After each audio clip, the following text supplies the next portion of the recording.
سورہ حامیم السجدہ اپنے اختتام کو پہنچی۔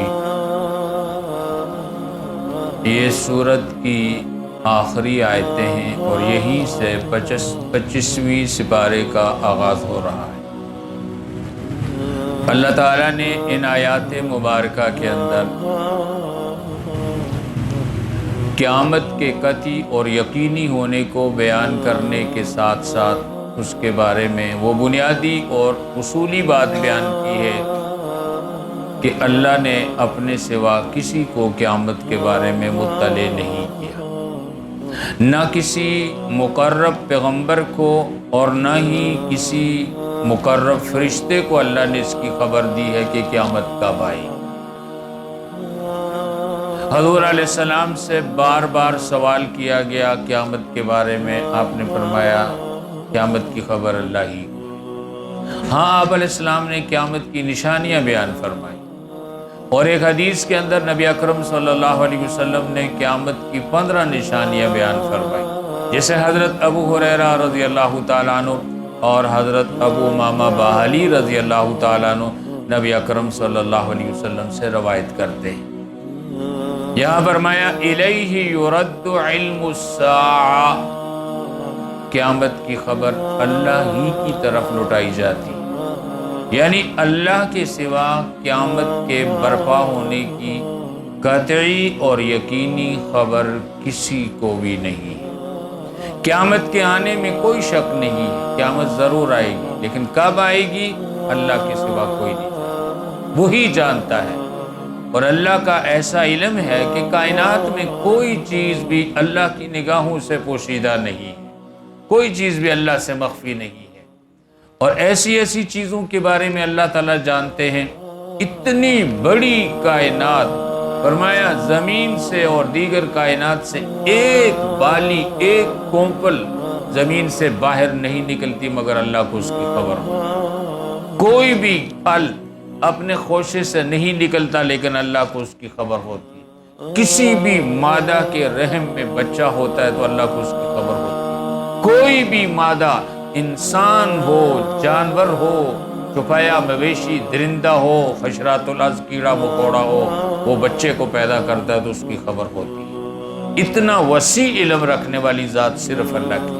فرمایا وَمَا تَخْرُجُ مِن ثَمَرَاتٍ مِّنْ أَكْمَامِهَا، کوئی پھل اپنے خوشے سے نہیں نکلتا مگر اللہ کو اس کی خبر ہوتی۔ وَمَا تَحْمِلُ مِنْ أُنثَىٰ، کوئی مادہ اپنے پیٹ میں بچے کو نہیں اٹھاتی مگر اللہ کو خبر ہوتی ہے۔ وَلَا تَضَعُ إِلَّا بِعِلْمِهِ، اور کوئی مادہ اپنے بچے کو جنم نہیں دیتی مگر اللہ کو خبر ہوتی ہے۔ تو ایسی باریک چیزوں کو جاننے والا قیامت کے بارے میں بھی اللہ ہی جانتا ہے کہ قیامت کب آئی۔ ایک بزرگ اللہ سے دعا کرتے تھے بار بار کہ یا اللہ مجھے میری موت کا پتہ چل جائے کہ میں کب مروں۔ دیکھیے قیامت دو قسم کی، ایک شخصی قیامت، پرسنل قیامت، ہر انسان کی موت اس کی شخصی قیامت ہو، اور ایک اجتماعی قیامت جب اللہ ساری کائنات پر موت طاری کر دے، ساری کائنات کو فنا کر دے۔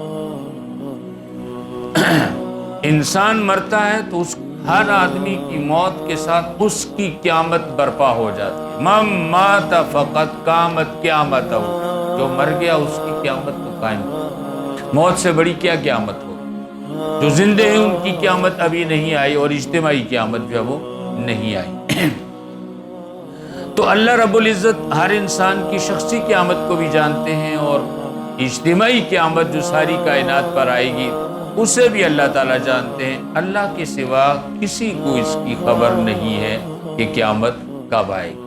ہاں، حضور علیہ السلام نے اس کی علامات بیان فرمائی کہ یہ علامات قیامت سے پہلے دنیا کے اندر ظاہر ہونے والی ہیں۔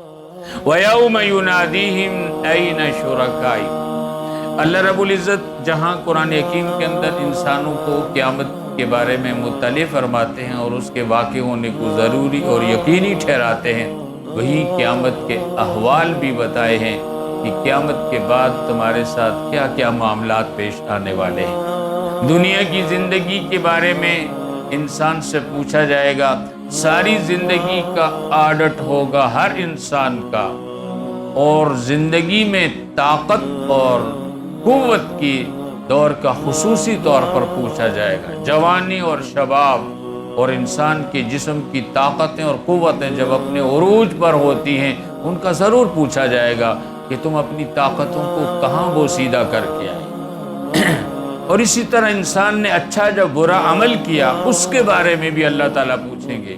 اسی لیے اللہ فرماتے ہیں وہ لوگ جو اس دنیا میں، اس کائنات میں میرے ساتھ غیروں کو شریک ٹھہراتے ہیں، میری ذات و صفات میں اوروں کو میرا شریک ٹھہراتے ہیں، فرمایا قیامت کے دن میں ان سے پوچھوں گا وَيَوْمَ يُنَادِيهِمْ، جس دن ان کو آواز دی جائے گی اَيْنَ شُرَكَائِي، اللہ پوچھیں گے کہاں ہیں میرے شریک، وہ جو دنیا میں معبود ہونے کا دعویٰ کرتے تھے، مسجود ہونے کے حقدار تھے، جو اپنے آپ کو رب کہتے تھے، جو میری خدائی میں شریک ٹھہرائے تم نے، بندگی میں، پرستش میں، پوجا پاٹ میں، حاجات میں، مانگنے میں اور پکارنے میں، کہاں ہیں میرے وہ شریک؟